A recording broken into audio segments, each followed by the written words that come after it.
so muddy. Heel.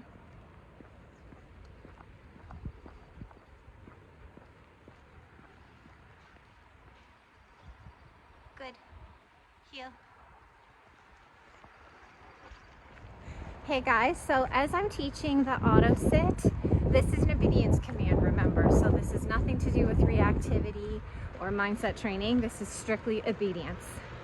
As I'm teaching the auto sit, I always start out by guiding the dog into it with our leash and prong work. So we've gone over that extensively with Mr. Cloud. Then I layered the e-collar on top of that work.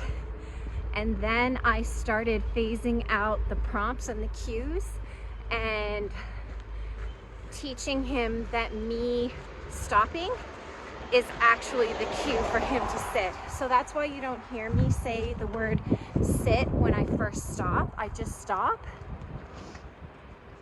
Good.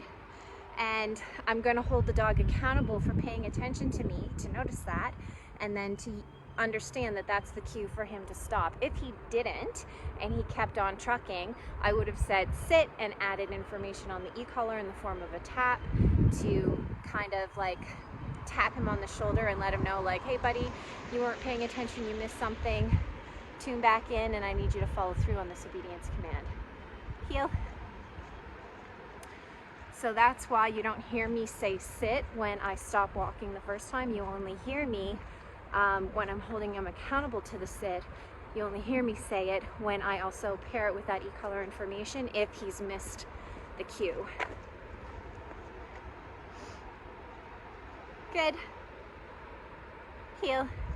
Because we're still in the teaching phase, you'll also hear me give him feedback when he's successful by marking it with good. That's something that we're not going to need to continue when he's highly patterned. It becomes a behavior the dog just does. But in the teaching phase, I like to give the dogs lots of feedback so that they can understand when they're making the choices that I really like and when they're making choices that I need them to change. And as always, our feedback words are no, meaning stop what you're doing. That's not the correct choice. I'm going to give you information and help you make the correct choice. And then our other feedback word is good. I like what you're doing. Let's do that again the next time too.